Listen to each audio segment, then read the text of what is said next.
with the adoption of Appendix A, the wire pool began to do break tests. So depending on the factor of safety that you're working with, and that's defined in Appendix A, determines how often the tension member needs to be tested. Right off the bat, when we get a new piece of wire in, right from the manufacturer, we do a break test. That's the ground truth right there. Then, once the wire is distributed to a vessel and it's wound onto the ship's winch, then the new working end has to be tested. Even though we tested it when the wire was new, the new working end is tested. And so we send in a sample, submit a break test request. We receive the sample and we terminate it, if necessary, one end. The sample should come in with a vessel-applied termination on it so that we're actually testing the strength of that termination as well as the strength of the cable or wire rope or whatever the tension member is. This one.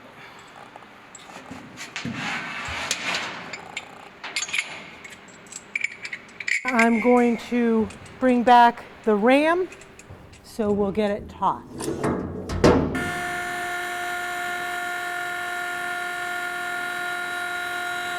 We want to get to 11,600 pounds. Now it'll probably go all the way. 10,000 pounds coming up on a break.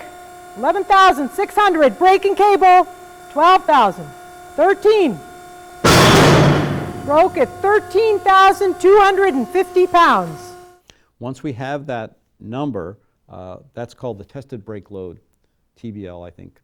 And then we compare it with what the manufacturer's minimum braking strength is for that tension member. If the tested number is higher than the nominal braking load, we're good to go, because the assigned braking load is going to be then the nominal braking load.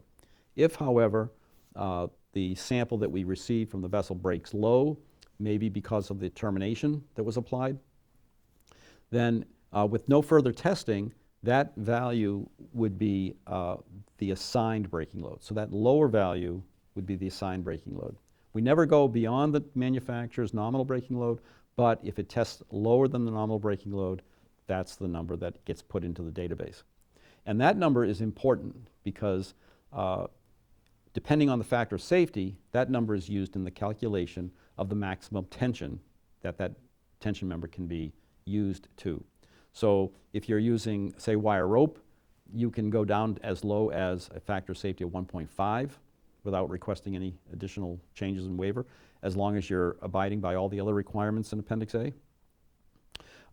But if that 1.5 would be applied to the assigned braking load, and if it's lower than the nominal braking load, then it reduces the maximum load that the ship can load that tension member.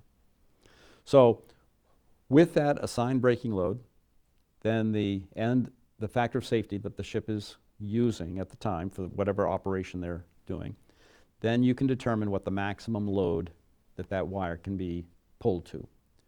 So once that is determined, that would be a number that would go to the winch operator or be posted somewhere on the ship for the winch operator or the deck crew, whatever, or the bridge, so that they know that that was the maximum load that wire can be used to.